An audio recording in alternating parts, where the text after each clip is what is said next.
Os conflitos se intensificaram nesse 12º dia, principalmente no norte de Israel, e a gente vai saber agora como é que deve se dar essa ajuda humanitária a partir de agora. Nosso editor de internacional, Marcelo Favalli. Favalli, boa noite para você, como sempre, bem-vindo. Estamos mais uma vez acompanhando o 12º dia de guerra, mais um dia de diplomacia, mas também de conflitos. Boa noite, Thiago. Boa noite a todo mundo que nos ouve, que nos assiste. Parece contraditório, né? Mas a gente fala do 12º dia ininterrupto de guerra e começamos com uma boa notícia, se é que dá para dar uma boa notícia diante desse cenário. Mas existe aí uma proposta de entrada de ajuda humanitária negociada entre o Egito e os Estados Unidos. Então, Joe Biden esteve presente pessoalmente em Tel Aviv.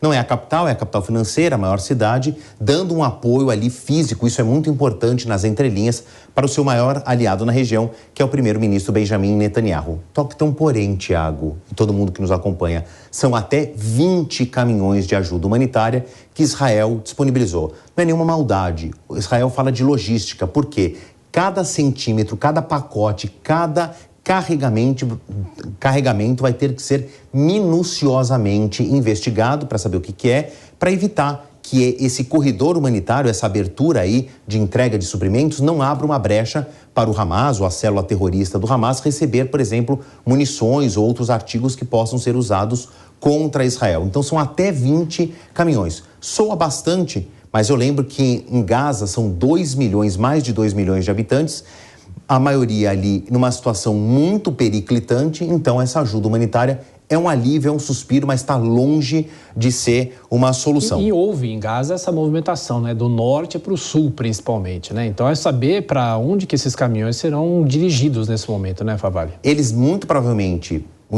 não, já está certo, que vão entrar pela saída de Rafah, que é a conexão entre o sul da faixa de Gaza e o território, uma parte árida, complicada ali de manobrar, do Egito. E tem também uma informação muito importante. O Hamas se manifestou dizendo que não vai atrapalhar essa entrega, que não vai evitar a distribuição desses suprimentos, até porque os Estados Unidos deixaram muito claro que vão observar a distância e se houver qualquer tipo de interferência do Hamas, os Estados Unidos se reservam o direito a responder.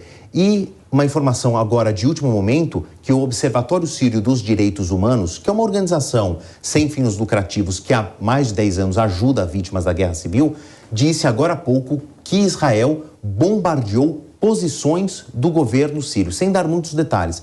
A gente não sabe se são aeroportos, são portos, sistemas de infraestrutura, mas não é a primeira vez, então a gente entende que o conflito não está confinado apenas a Israel e a faixa de Gaza, e existe um risco de uma participação ali dos outros atores da região. E a gente fala também do Hezbollah, né, que vem talvez ganhando força e pode ajudar nesse conflito negativamente, claro. Houve troca de hostilidades entre Israel e o Hezbollah, mas não a ponto do Hezbollah, que é 10 vezes maior que o Hamas, uma outra organização que tem um braço político, mas é reconhecido como um terrorismo, né, como uma célula terrorista pela maioria dos países ao redor do mundo, e que, se entrar no conflito, de novo, a guerra ganha outro cenário.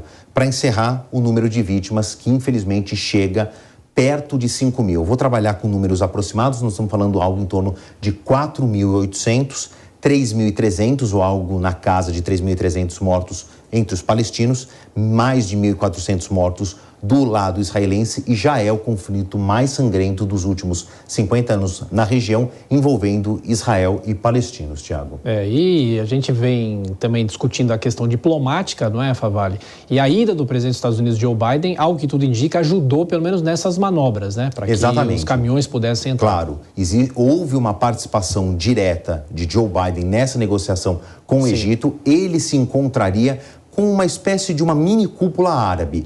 Tendo a versão ocidental, os Estados Unidos, o presidente Joe Biden receberia o rei da Jordânia, Abdullah II, Fattah Sisi, que é o presidente do Egito, e também Mohamed Abbas, que é o líder da Autoridade Palestina. Aconteceria na Jordânia, mas desde ontem a gente sabe que essa reunião foi cancelada. Disseram que era por motivos de segurança, mas o cancelamento aconteceu logo depois da explosão do hospital em Gaza, então a gente entende que isso teve um problema aí diplomático envolvendo esse encontro do Ocidente com os países árabes.